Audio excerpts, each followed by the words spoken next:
नमस्कार, मैं आपका दोस्त, आपका मित्र प्रिंस पांडे। आज मैं आपके लिए लेके आया हूँ सद्गुरुदेव के द्वारा लिखित पत्र, जिसमें सद्गुरुदेव ने अपने शिष्यों का आह्वान किया है। और ये पत्र 1997 का है।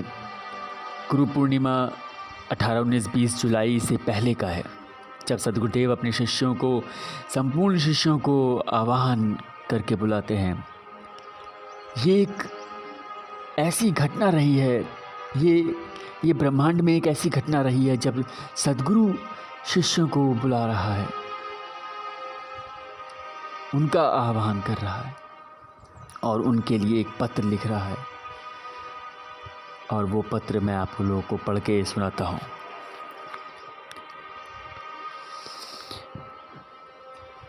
प्रिय आत्मन, तुम मेरे ही अंश हो, मेरे ही प्राण हो। तुम्हारा जीवन एक सामान्य घटना नहीं है, एक सामान्य चिंतन नहीं है।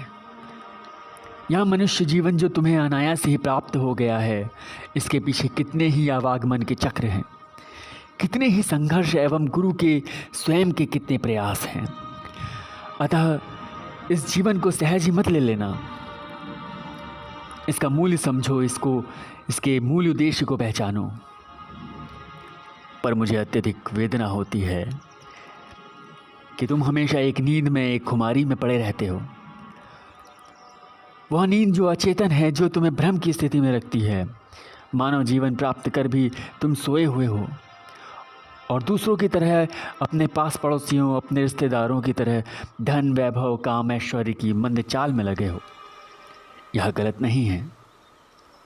मैंने तो तुम्हें हमेशा संपन्न देखना चाहा है, पर आत्मोत्थान की बलि देकर संपन्नता प्राप्त करवाना मेरा उद्देश्य नहीं है।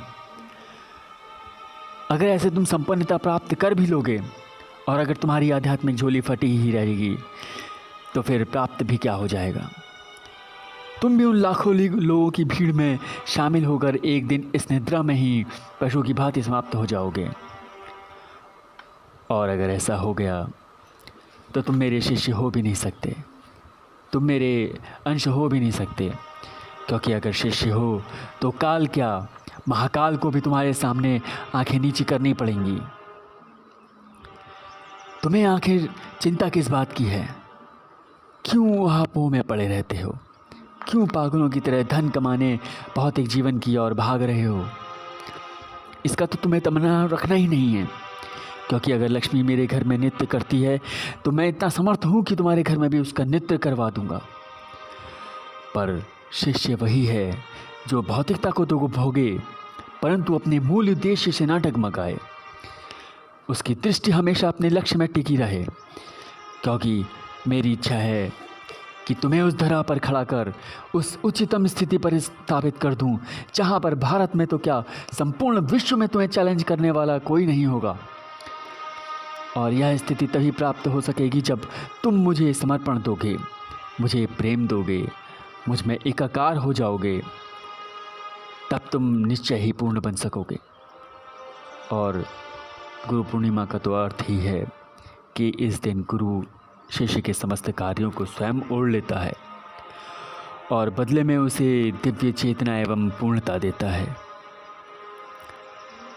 मैं तो तुम्हारी सभी कमियों को ओढ़ने के लिए तैयार हूँ। तुम्हारे विश्वरूपी कर्मों को अपने अंदर पचा लेने को तैयार हूँ। क्योंकि तुम मेरे प्रिय हो, मेरे आत्मीय हो। तुम लोग गुरु की मानसिकता नहीं समझ सकते, उसकी पीड़ा भी नहीं समझ सकते। मैं किस तरह से समझाऊं तुम्हें?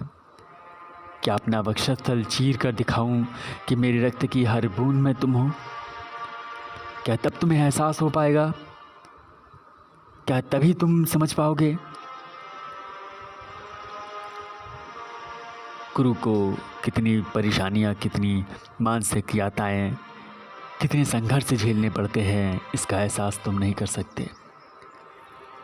और वो बाहर के लोगों, बाहर के व्यक्तियों से तो निपट सकता है, पर अगर अपने ही उसकी बात न समझें तो अत्यधिक पीड़ा होती है।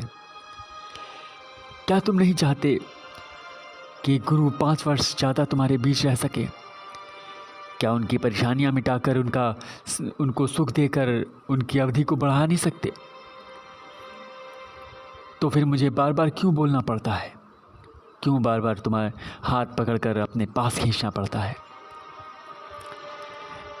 घर का बेटा जवान हो जाए तो पिता अपने आप को अत्यंत हल्का महसूस करता है।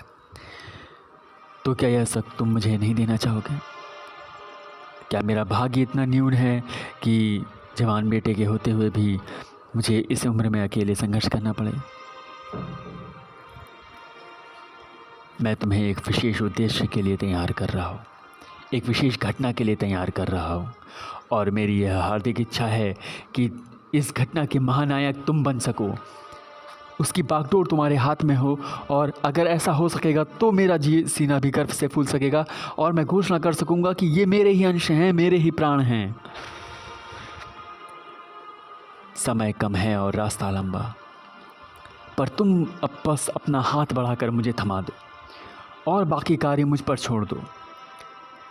मैं तुम्हें श्रेष्ठ बना दूंगा, श्रेष्ठतम बना दूंगा, पूर्ण बना दूंगा, और समस्त विश्व एहसास कर पाएगा कि हाँ, कोई व्यक्तित्व है। मुझे फिर कभी तुम्हें कहने की ज़रूरत ना पड़े। तुम निद्रा से जागकर चेतना युक्त बनो और स्वयं आगे बढ़ने के लिए तत्पर बनो, क्योंकि तभी मैं तुम्हें एक ऐसा तेजस्वी सूर्य बना सकूंगा जो इस संसार में भौतिकता रूपी इस अंधकार को हटाकर चिंतन की एक नवीन दिशा प्रस्फुटित कर सकेगा। गुरु पूर्णिमा के अवसर पर, जो इस बार जुलाई 1997 को संपन्न हो रहा है, मैं तुम्हें बाहें फैलाए, तुम्हें अपने अंक में समेट लेने के लिए, तुम्हें अपने में एकाकार कर लेने के लिए प्रतीक्षारत हूँ। इस बार तो मेरे विश्वास और तुम्हारे शिष्यत्व एवं प्रेम की परीक्षा याद रहे, मैं प्रतीक्षारत रहूँगा। तुम्हारा और सिर्फ तुम्हारा गुरुदेव।